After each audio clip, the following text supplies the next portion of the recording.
A WhatsApp incident would qualify it as the largest data breach ever. Google has attacked Android freedom and continues to with some updates there. EU attacks on privacy and freedom, and actually some good news there about cookies. US looking to ban VPNs, and quite a bit more. Welcome to the next era of the surveillance report run by Techlore. And yes, you are in the right place. I am Henry, and I will be giving more context if you don't know what's going on after the highlight story. Another WhatsApp incident. Now, if you're familiar with anything I've talked about, I'm not the biggest fan of WhatsApp. While they do use the Signal protocol, which has strong end-to-end encryption, it also carries along many concerns that come along with many of Facebook's products, including metadata collection, like who's talking to who, at what time, what size of image attachments you're sending to each other, and an overall just carelessness that you don't see in more secure messengers like Signal. And I think this story actually illustrated this quite well. So some researchers came together. They were Austrian researchers, and they found this simple method of checking every possible number in WhatsApp's contact discovery to extract 3.5 billion with a B users' phone numbers from the messaging service. Now, for about 57% of those users, they also found that they could access their profile photos, and for another 29%, the text on their profiles. So what's even more embarrassing is they've actually been warned about this in the past from a different researcher in 2017. They said the result of this attack, if someone actually took advantage of it, assuming that someone didn't, we don't actually know, is the largest data leak in history, had it not been collected as part of a responsibly conducted research study. Now, it's actually very cool. The research study is on GitHub as just a PDF, so you can read this for yourself and see overall how they did it. I want to make it clear that the researchers actually did delete the copy of the 3.5 billion phone numbers, so this was actually collected. This isn't just a hypothetical attack. The researchers had a list of 3.5 billion phone numbers, which means if you use WhatsApp, there is almost a 100% chance that these researchers had your phone number. It's important to note, too, that this isn't just phone numbers. It's also some basic information about your WhatsApp account that you might not want to share with other people, and I will touch on what you should do if you have WhatsApp or potential better solutions than WhatsApp in the first place shortly. But in the meantime, I want to cover two things. One, how they did this and where WhatsApp could have done better, their response to it, and then also we'll get into kind of the solutions here for all of you. What they essentially exploited is something called rate limiting. A lot of websites implement some form of rate limiting, and we've probably all experienced this at some point when we use the internet. So when you try logging into a website, you theoretically shouldn't be able to just try every single password option into the website because most websites will lock you out after a certain amount of time. And that is called rate limiting. A very simple attack is to see if someone's rate limiting measures aren't that strong. And in this case, even though it's one of the most successful companies in the world with a massive budget, they could not figure out how to do proper rate limiting for WhatsApp. And that is exactly what these researchers exploited. The researchers say they didn't circumvent or even encounter any defenses in collecting the phone numbers, nor is their work the first time that WhatsApp has been warned about its exposure of phone numbers and associated profile data. Fully 8 years ago in 2017, Dutch researcher Lauren Cloes, I hope I pronounced that correctly, wrote a blog post pointing out that the phone number enumeration technique was possible and then it could be used to obtain phone numbers, profile photos, and also the times when a user was online. And there is a link to this if you want to read this original article from 2017. It is on the web archive found in the Wired article. So Meta's response is they have overall called this public information, which is a bit concerning. And Meta has defended their rate limiting procedures and said that we have evolved our techniques over time, insert corporate speak. And it doesn't seem like they're going to do anything about this based on what I'm reading here. We have found no evidence of malicious actors abusing this vector. As a reminder, user messages remained private and secure thanks to WhatsApp default end-to-end encryption. So I want to remind people that WhatsApp has end-to-end encryption and they are doing the bare minimum of that. They are not going beyond just offering you end-to-end encryption. They don't care if your private profile is exposed to people. They don't care if your phone number ends up on someone else's device. They don't care if people know when you're online. They don't care about metadata and who talks to who at what time and contact discovery.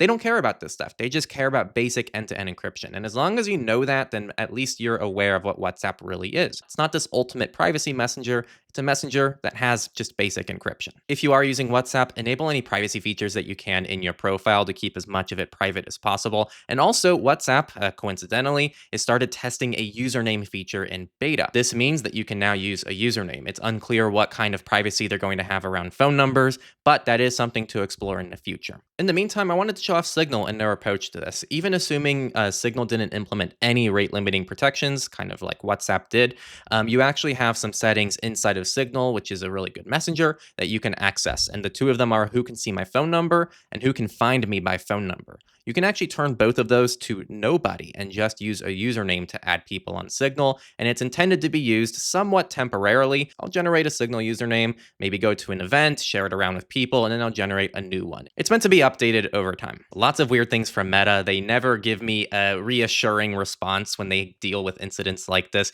So if you are on WhatsApp, at least be aware of these limitations and ideally start taking some proactive measures to fight this kind of stuff. And I would highly recommend at least downloading a second messenger on your phone if you haven't already. See what Signal looks like. It works very similar to what WhatsApp has. And please don't migrate to Telegram. That's not really a better situation than WhatsApp. We have some more privacy and security oriented messengers that you can check out on the resources page for Techlore, which include things like SimpleX, Session, etc. But I do think those are a bit more advanced and not quite a WhatsApp replacement for most people out there. Pretty crazy stuff, and sadly not the last craziness of the week. We will talk about Google's sideloading situation, chat control, the digital omnibus, and much more. But in the meantime, I wanted to give you all kind of the announcement if you don't really know what the hell is going on. So Surveillance Report, this podcast of weekly privacy and security news, originally started on the Techlore channel, and Nate came on as a wonderful co-host for years now, and we actually moved Surveillance Report over to its own channel. This allowed us to co-host things very cleanly. We could split ad revenue between our two projects. We could have a dedicated Patreon, and that worked really nicely. But Nate has moved on to other projects that he's really excited to do, and he will be making announcements about those very shortly. In the meantime, I'm hoping to use this as an opportunity to upgrade the show's format. I've kind of dropped the rigid categories that we've had for a long time, so that way I can focus a little bit more on individual stories. And I say stories because things like Google's sideloading saga is actually multiple stories together, and so I can really give you guys a more comprehensive analysis of these different things going on each week. So this might mean fewer stories overall, but you're going to get much more focus on the ones that make the biggest impact. And of course, you can still use the timestamps to follow along each story. So that is now the new structure of Surveillance Report that I want to try out. This also enables me to do cool things like showing you things on screen and giving a bit more context for video listeners, which we've never been able to do before. And of course, there is still one category at the end of each episode, which is the data breaches and updates. And I'll explain what that looks like once we get there at the end. This is the first time trying a new format as a solo podcast again for years, so I do need some of your help as well. If you're watching or listening, please let me know what you think about the new structure, the pacing, the depth, and really your feedback is the way I can keep refining the show over time. So anything you have that's constructive is very appreciated.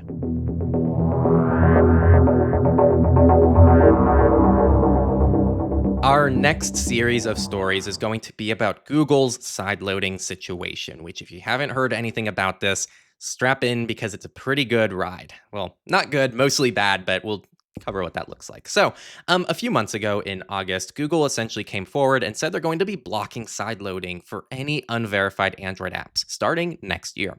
You might be wondering what unverified means. Unverified to Google means anything that's not from the Google Play Store and anything that's not registered to Android's developer console. What Google's really trying to target here is scammers and people who are doing malicious things with apps via sideloading. And what they've probably noticed is that they've noticed maybe just a few developers who are publishing dozens of these malicious apps out online, and then people download these apps, install them, and then Google says, well, we need to do something about this, so why don't we prevent sideloading unless developers register through us? It's not a bad idea on the surface, but the way they're approaching this is quite dangerous for Android freedom. First, if you're a developer, you have to register through Google and pay them a fee. That's already a big friction point for many of these developers who are just building many times open source apps that don't have any revenue model, and they don't want to have an account with Google. And one important piece of context before we move on, this is in light of things like the Epic Games lawsuit, which forces Google to have to open up to third-party app stores. So a lot of people think this is some kind of response to that. Now, the really sucky thing about this is that F-Droid, the open source Android app store, has come forward and said that Google's new sideloading restrictions will kill their project. The reason they ultimately say this, there's many reasons, and I'll show their blog in a second, but the main thing that they really stick to is that they have no way of facilitating this kind of Android verification program for the people who publish their apps to F-Droid. It seems like Google's current approach to verifying developers is really useful for maybe what Signal does. Signal posts an APK on their website that you can download and install. And if you're Signal, sure, you can just register yourself and then someone can download your APK and people will be able to install it on their Android devices. But if you're F-Droid, you are a third-party app store and they can't really facilitate this kind of verification on behalf of developers, and developers can't really verify and then have their apps be submitted to F-Droid separately. So this just isn't even compatible with the way that F-Droid works, as well as many other third-party app stores out there. F-Droid did a wonderful blog called F-Droid and Google's Developer Registration Decree, and they really deep dive into this and why there is no inherent security issue with allowing side loading, and why this sacrifices freedom, why this breaks free app distribution, the right to run your own software on your devices, and also some of their propositions. The recent update that you all should probably be aware of is that Google has actually come forward and has eased up a few of their rules and their sideloading restrictions so that it's very vague, but they're pretty much saying they're going to make it easier for experienced users to install apps. And I can't say I'm a big fan of this. I think it's a step in the right direction, but based on what I'm reading here, they're going to bury the ability to sideload through maybe the developer options or multiple settings menus, multiple warnings, and they're going to really make it seem like it's this criminal, weird, techie thing to just install other apps on your device via sideloading. I see this as Google potentially pushing the goalpost all the way to the end so that now they're kind of settling where they kind of always wanted to this whole time. But this is still really dangerous. And I see a lot of people celebrating this as a win, which I think is very good. This is a win. But also, we haven't even heard from F-Droid yet, how this impacts them. I don't really see anything that indicates how this specifically impacts third-party app stores. And so there is a lot here that still needs to be unpacked, and I'll surely keep you all updated as I learn more. In the meantime, I did want to also mention that this is tied to Google Play services. So yes, if you are on a custom ROM or anything that doesn't include Google Play services, you won't have to deal with any of this weird Android verification stuff in the first place. However, it's very important to acknowledge the context, which is that developers may or may not continue developing the apps that you're going to want to download anyway because of these restrictions in place. You have to realize that this is ultimately being placed on the developers themselves, not necessarily on you directly, even though you are somewhat still part of it. This really impacts developers and their ability to actually get apps in a side-loadable method. So yes, there are always going to be workarounds, but that's actually not a good thing for the ecosystem and the average person out there who just wants to be able to install an app from their web browser or a third-party app store. So I'll keep you all updated as this continues.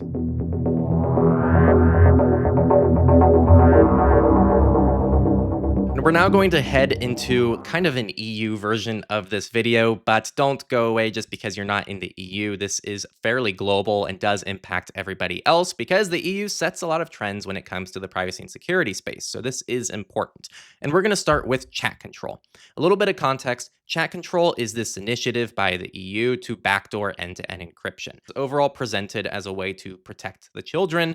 And of course, I'm going to come forward and say that is an important thing, but banning all end-to-end encryption isn't just an attack on freedom, but also in some ways can even keep kids less safe. We've seen what backdooring end-to-end encryption looks like with things like Salt Typhoon in the US, where a backdoor in our cellular infrastructure led to Chinese hackers just going ahead and just hacking our infrastructure for like multiple weeks. It was pretty bad. You might be able to have a backdoor for the good guys for a while, but ultimately any kind of backdoor is something that anybody can access, and it's only a matter of time before bad people abuse a backdoor. Now back to what's happening. Chat control was looking really bad and looking like it might even pass, but then last minute we had enough countries step forward and say, no, we don't want to do this, and so temporarily we said, yay, it is over. And I did some coverage of this recently as well. And now we start the part of the story where things just get crazy, and I'm still confused at the time of recording, and I think everybody's confused because I've called people who are involved with this, and they're confused as well. So we're going to start with Denmark. So Denmark came forward and essentially wanted to propose their own version of chat control, which is going to ban end-to-end encryption, at least within Denmark.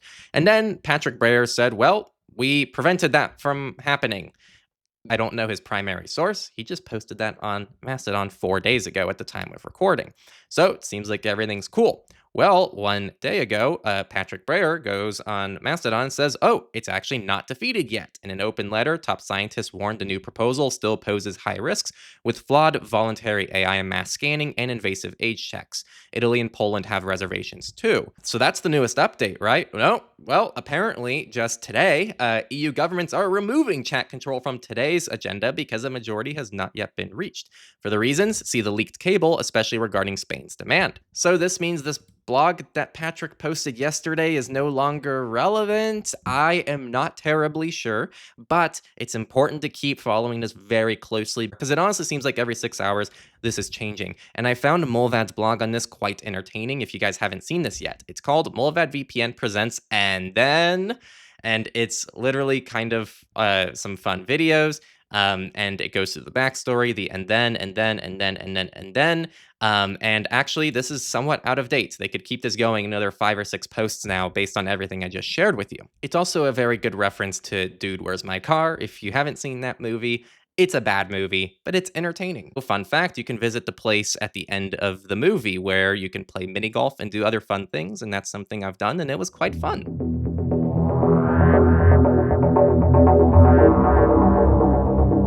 So we're going to be following chat control very closely, and I'll be sure to push out updates in next week's episode. But in the meantime, we have the digital omnibus from also the EU.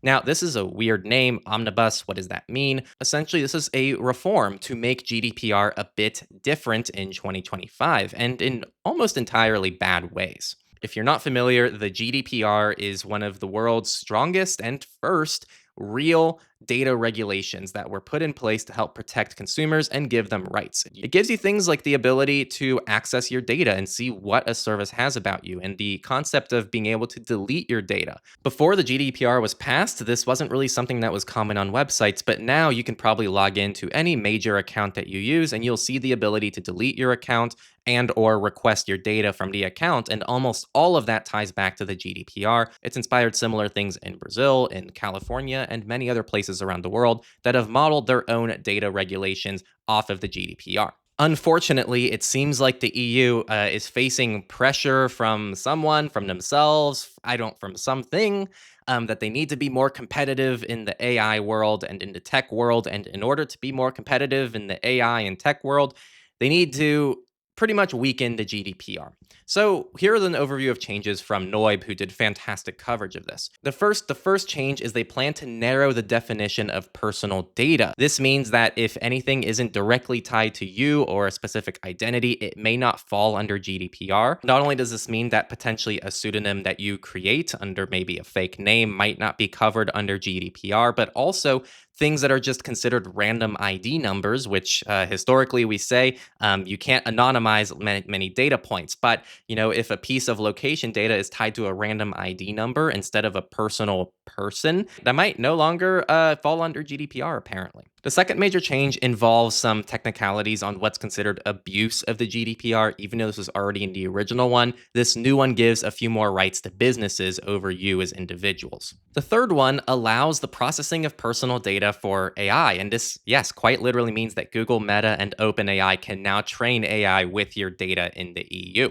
4, if anything is processed via an AI system, it's actually treated differently. So if you store data in an Excel sheet, you now have legal basis under the GDPR, but if the same processing is done via an AI system, it's now considered a legitimate interest, which gives you a privilege over the other alternatives. The fifth change is that sensitive data like health, politics, or sex life are only covered if directly revealed. And a really good example here is that if you pretty much tell an AI model or any other thing like Google search, hey, I'm pregnant, what should I buy for my new baby? Then that is covered under GDPR.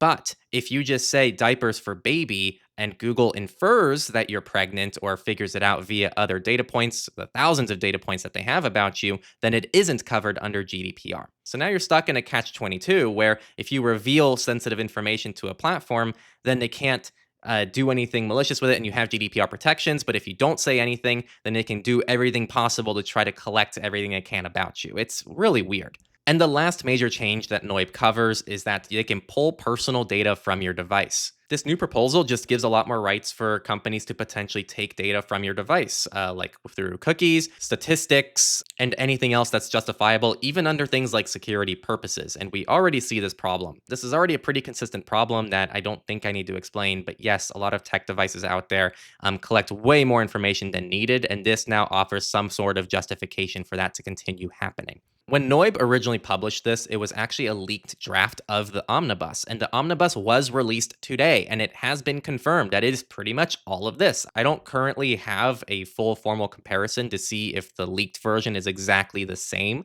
as the one that we saw formally released today, but based on everything I'm finding online, they seem extremely similar, if not exactly the same. So this is now a new thing we're going to need to fight over in the EU, which is the digital omnibus. And yes, it is there to help weaken GDPR. Now, there is positive EU news. I don't want you all to think it's only bad things there. But before we get into that, I want to cover our sponsor, EasyOptOuts, who is still our sponsor now on the podcast. I use EasyOptOuts, and they are by far the best value when it comes to data removal for these data broker companies that collect your information and sell them to people searching websites. So if you've ever typed in your name, your address, your phone number on a people searching website, and there's a big profile that comes up with everything about you, that's exactly what EasyOptOuts is designed to do. And unlike many other alternatives in the space, EasyOptOuts is just run by a few people. They don't have third-party contractors. They don't have weird analytics. They don't sell your data. And they also don't do the spread method where they just collect your data, send it to every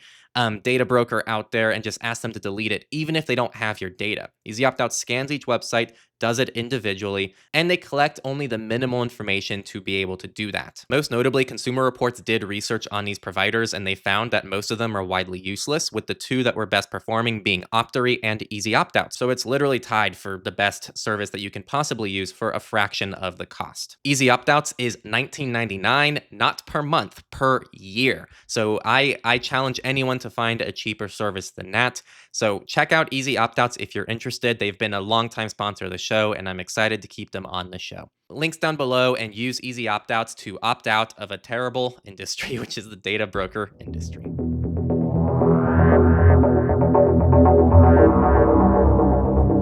This is going to be a quicker story, but this is actually a pretty overall positive one that I'm excited about.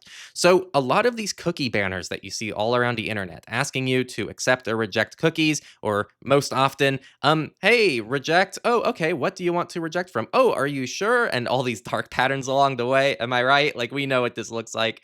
But Europe's cookie nightmare is potentially crumbling, and this is from Diverge. Now, this actually is part of the digital omnibus. So this is a positive aspect of the story we just covered, and it doesn't take away from all the negative that the omnibus does. I actually think that while this is positive in itself, it's just a byproduct of making regulation easier for companies. So this is ultimately not happening for the right reasons, but it is a small win that I will take, because this is actually really bad, and everyone hates cookie pop-ups. Like, it's awful. So pretty much the idea here is, instead of each website asking you for your cookie preferences, it's now done on a browser basis. So you can just go into your browser, set whether or not you want cookies, and then websites now have to respect the browser setting. These proposals, which are part of the omnibus, are now heading to European Parliament, and they'll need to be approved by the EU's 27 member states during a process that could take some time. So hopefully what we'll see in Parliament is some debate over what this looks like, and maybe we will see more of this kind of stuff and less of the other kind of stuff, because I think this omnibus thing seems overall bad, but there are still some good things that come of it, like this cookie nightmare going away.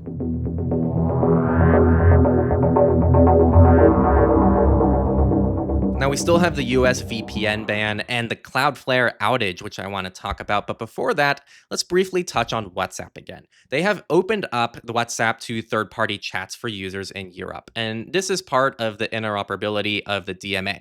And I actually just did an interview yesterday with the Free Software Foundation of Europe and one of their members who's on the legal side, who's actually one of the people widely in support of this. And I will be releasing that interview as soon as we possibly can so that he gives his reasons. But essentially, what interoperability is the ability for someone on one platform to communicate on another platform, and he refers to this as horizontal interoperability. The reason this is important is that services that become successful use their success as a way to make it impossible for anyone else to enter the industry. And horizontal interoperability evens the playing field so that smaller messengers have an actual chance of being adopted and used by more people. So this is very important to rein in Facebook and WhatsApp and make them less ubiquitous, because right now the situation is 3+ billion people use WhatsApp. So this is already starting to happen. In fact, at the time of recording, Birdie Chat and Hi-K, however this is pronounced, will be the first third-party services to implement messaging interoperability with WhatsApp. So as of right now, there's still a lot of don't knows, what ifs, but this is an overall heads up that this is happening. There is theoretically a future where you don't just have to ignore your WhatsApp contacts or give them an ultimatum to move to Signal. You can actually send them a message from Signal via interoperability, and it doesn't actually need to sacrifice that much of your privacy in the process.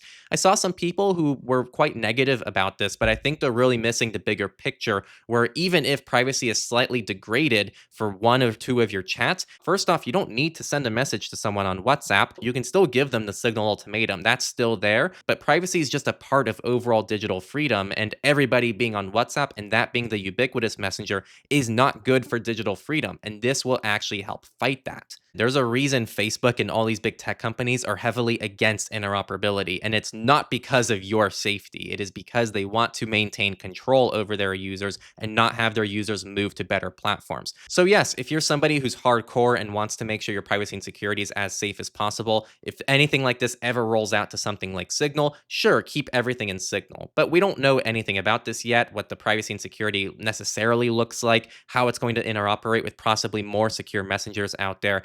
As of right now, the DMA only applies to big players, so WhatsApp needs to interoperate with other people, but I don't believe they need to do the same unless they want to. This is based on my understanding so far. This is very much still unfolding, and this is fairly new, and I thought this was a really important thing to mention because we're probably going to see a lot more of it.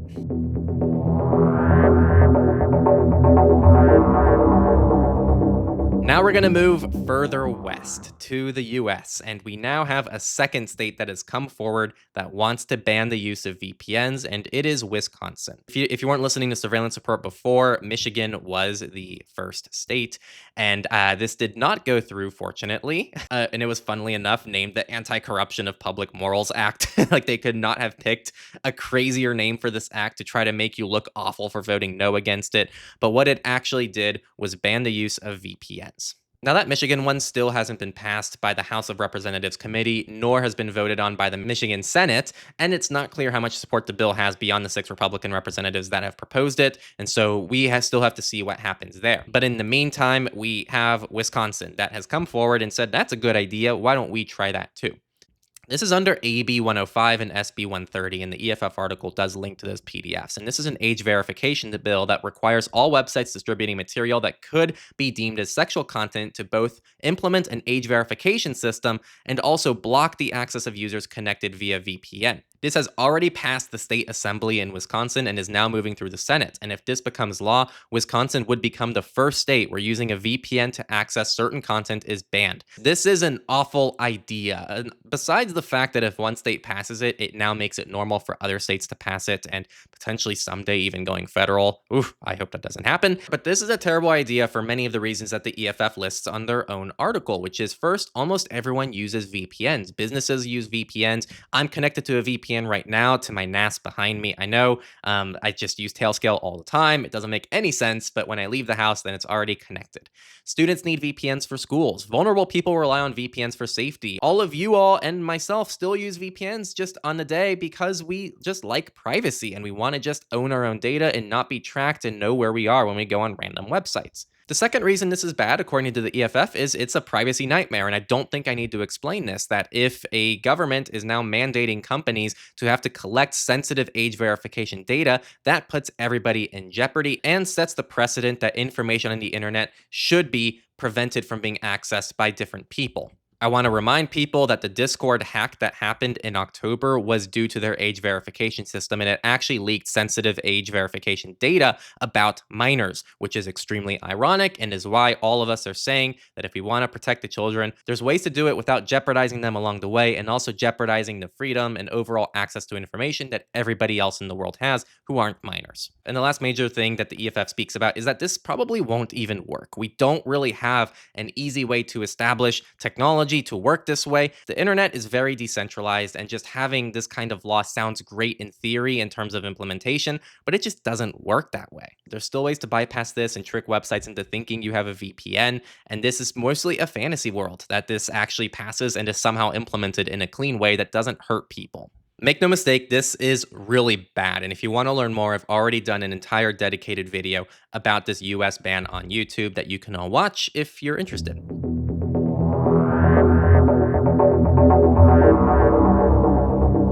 And before we get into our last section, which is the data breaches and updates, I did want to talk about the final little fun story, which is Cloudflare. Not that fun, but Cloudflare went down and it took down a lot of the internet with it. This is your reminder that a lot of people are dependent on Cloudflare, and it is a big part of the internet. And when Cloudflare goes down, so does a lot of the internet. Now, it already is back up, and they did go ahead and publish what caused it. They said, quote, "It was triggered by a change to one of our database system's permissions, which caused the database to output multiple entries into a feature file used by our bot management system. That feature file in turn doubled in size. The larger than expected feature file was then propagated to all the machines that make up our network." It's an extremely thorough blog that honestly, a lot of it goes over my head. So if you want to read this for yourself and you're more technical than myself, go ahead and give it a read. The parts of it that I can understand are quite fascinating, and it seems to be genuinely thorough and well-intentioned.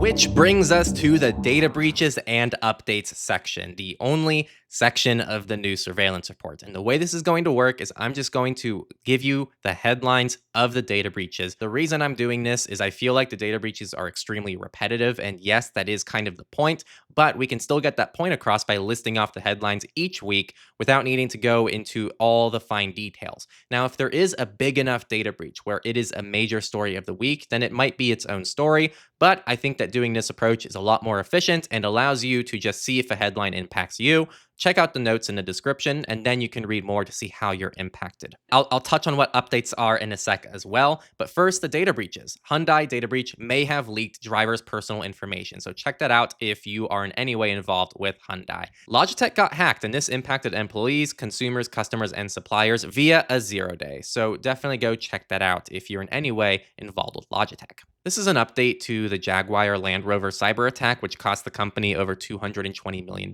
So if you're following that, there is an update to that story. The Pennsylvania Attorney General has confirmed a data breach after the INC ransomware attack. So definitely look into that if you're in Pennsylvania. DoorDash had one or two data breaches. I'm a bit confused because we have a story from Bleeping Computer that focuses in on how there's this email spoofing vulnerability, which allowed anybody to impersonate DoorDash and email you. So please be careful of that if you received any weird emails from DoorDash. But in my opinion, the big story here is from TechCrunch, who said that DoorDash confirmed a data breach affecting users' phone numbers and physical addresses. And funny enough, they don't call this personal information. So if you are a DoorDash customer, check out those stories. Princeton University has disclosed a data breach affecting donors and alumni. So if you are either of those people, check that out. And finally, for any of you out there using erotic chatbots, apparently you are impacted, specifically people using secretdesires.ai. Not sure how many of you viewers use secretdesires.ai, but yeah, it's not so secret. And now the final part of the episode, the updates section. And this is essentially just going to give you a similar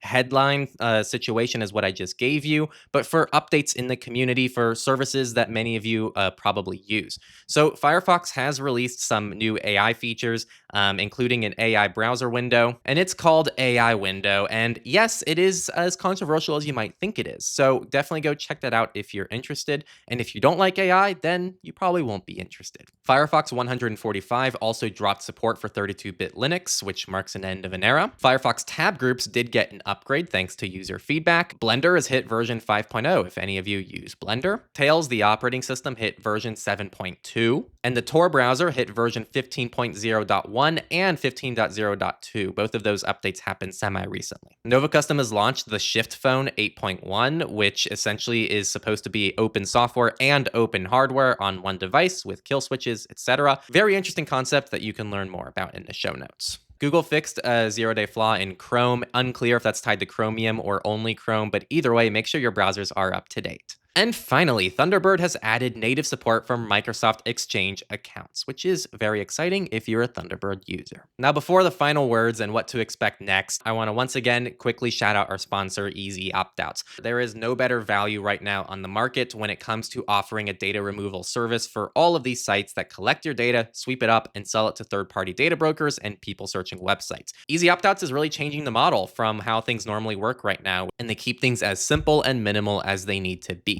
They offer business plans. There's real people on the other side of the screen, so if you ever have any issues, you can always contact them. And I've had nothing but good experiences now being a customer for, I think, almost 2 years now, which is crazy to say. Check out EasyOptOuts down in the description, and thank you, EasyOptOuts, for sponsoring the podcast. And that is episode 245. This is, again, a big transition.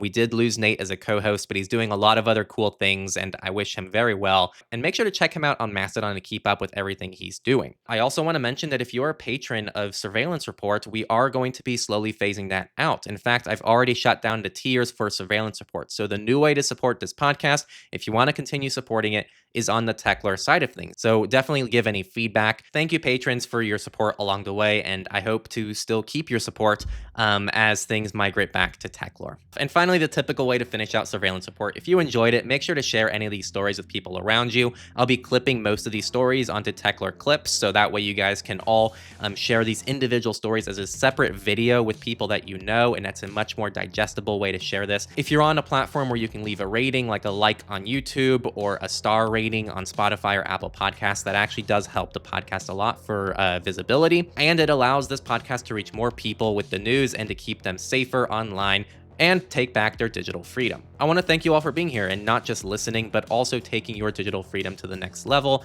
keeping yourself up to date, which also keeps yourself and the people around you safer. So thank you all for listening, and I'll see you again next week for Surveillance Report 246. That's going to be next week. So we'll see you there. Thank you all for listening.